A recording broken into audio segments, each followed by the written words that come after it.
Welcome back. I am finishing off this area from the last video. Starting with this corner, I wanted to add to the town. If you haven't watched the last video, I started with the power lines and then moved back to this area to start adding to it. I only did a few buildings and a station. I realised some of my pedestrian crossing models are outdated, so I needed to make some new ones. One of my old proper galleries before proper plus plus was introduced to hammer plus plus. Although I've not seen anyone else do it, a gallery used to be where I could compile everything all at once rather than one at a time. It's not really an issue having to compile at the time, but the benefits of proper plus plus outweigh the old one. By the time proper plus plus was introduced, the original proper hadn't been updated in around a decade. There are probably some features of proper plus plus that I don't take advantage of, but it does what I need it to do. Old proper used to require dedicated entities called proper models that would require a bit of setting up. Proper plus plus is way simpler and you don't need galleries, though you can still make them. I still do for random ideas that I have. If you haven't already noticed from previous videos, proper plus plus allows you to create a model on the spot and it keeps the original brushwork hidden under viz groups. Viz groups are options that you can turn off. For example, models, tool textures, skybox, like an entity specific coordinate tool.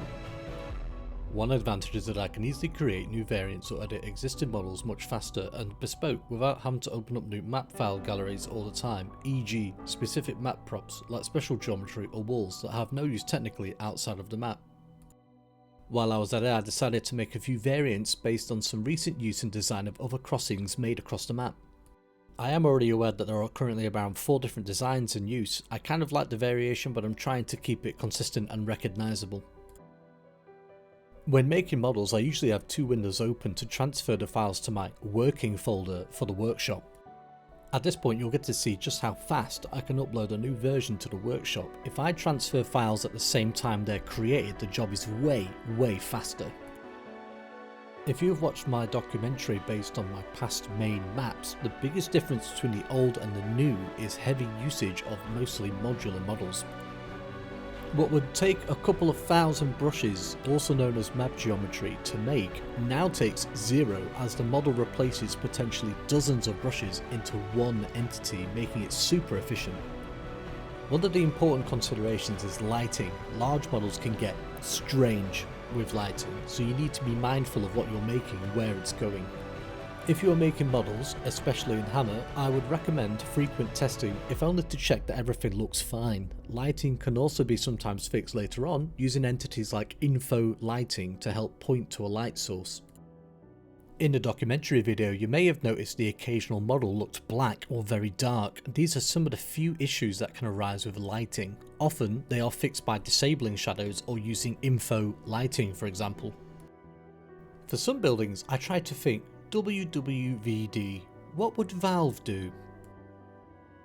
To make buildings easier to create, I tried to stick to existing textures rather than bashing together multiple, as you'll see later. It's very easy to just make a cube and maybe a door to go with it, but one of the best things you can do is to try and break it up a bit, make it uneven, less symmetrical. Though I will say it's obvious I don't always follow this rule. While it can be a bit tedious, these small adjustments and little things really pay off. It also helps to break up the monotony.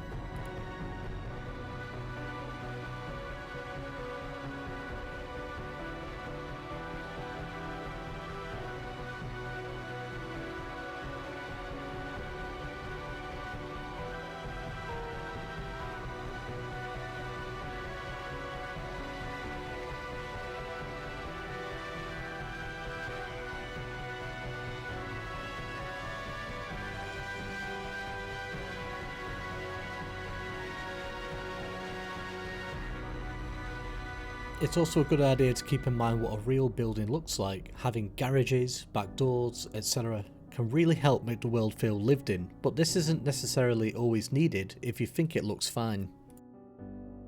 If you pay attention, you'll see what happens with proper plus plus when compiling a model.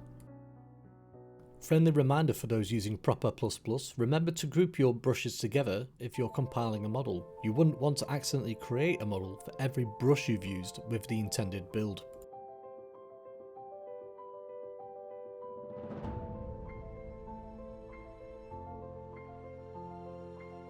I wanted to create more offices and shops for people to pass by. If players were interested, I would try to make at least the shop part functional. This is also why Proper++ keeping the original brushwork is handy. Making modifications such as hollowing out a building is so much easier. Inevitably with large maps, especially those found in Gary's mod train build, everything goes off the main grid a little bit, so moving things back onto the grid for creation and moving back to its intended spot is normal.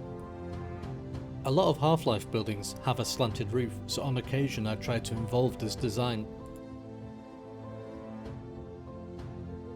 Here's an example of breaking it up. I could have easily kept this as a simple building, but I wanted to show that the bottom floor has a back area for staff and deliveries.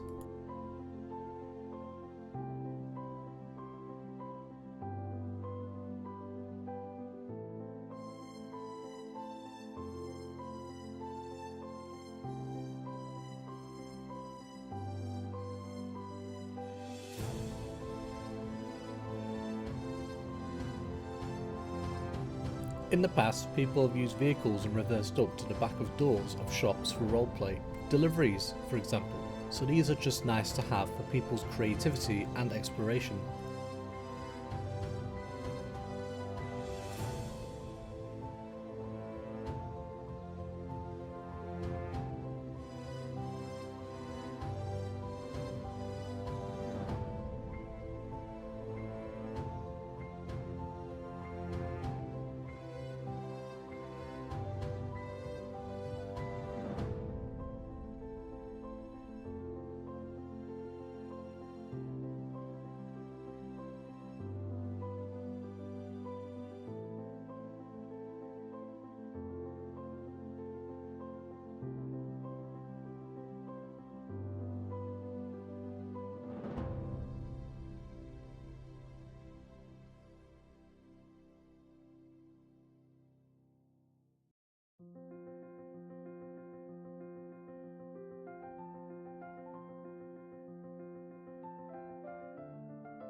Not every building I place is brand new. It's fine to reuse. It would be a lot of effort to always create brand new buildings, but it's doable if you can remain creative. Sometimes people forget that businesses have waste too.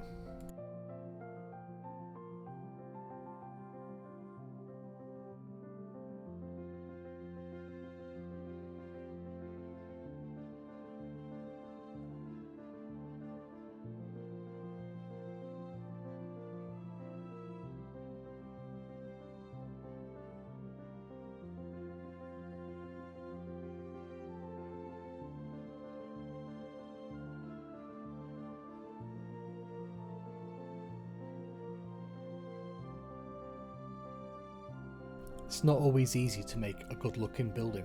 Sometimes you need to see what textures go together, like these doors. Do they match the building? That's up to you.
For this building I went with something involving a bit more effort.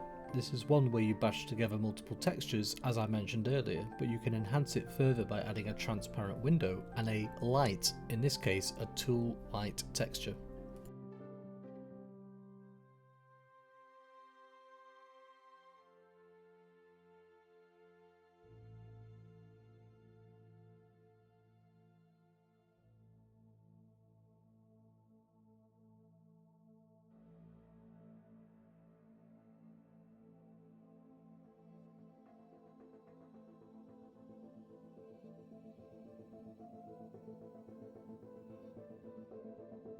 Not everyone likes doing it, but I sometimes feel it gives the impression that people are inside.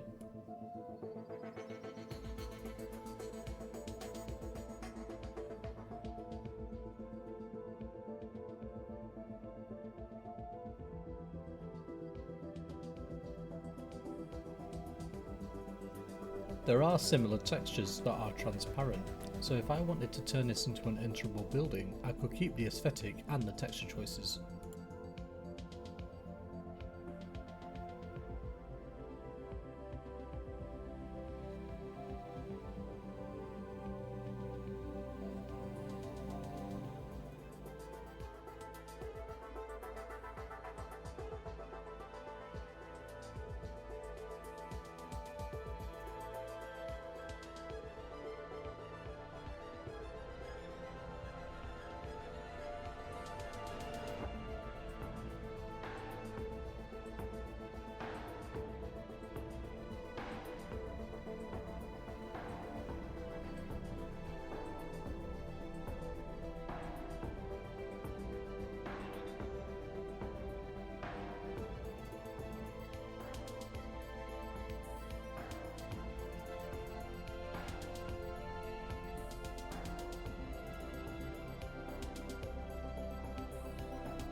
I liked it so much I wanted a second copy of it, but a little different. This one would be a taller building.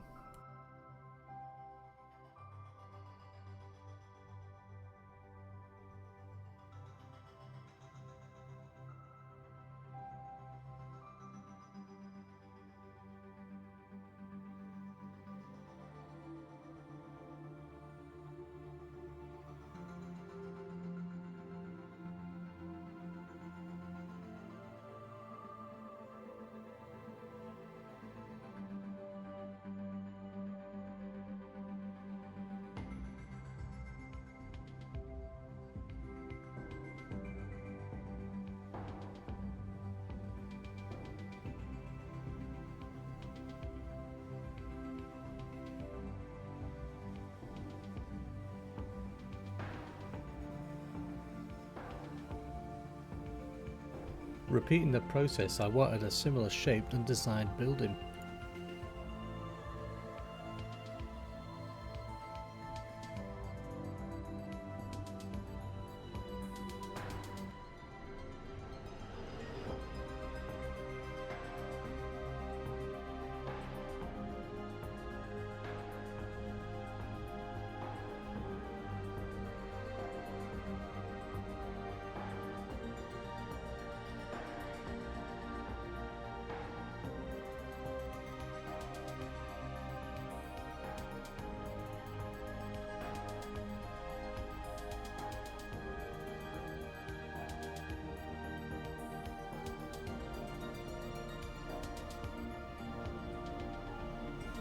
This small shop is actually over half a decade old. It was meant to represent a 3D interior, but it doesn't go any further than what you can see. I now consider this area complete. In the future, there may be minor adjustments such as adding to the road or adding extra props like trash bins, but for now, I'm happy with it.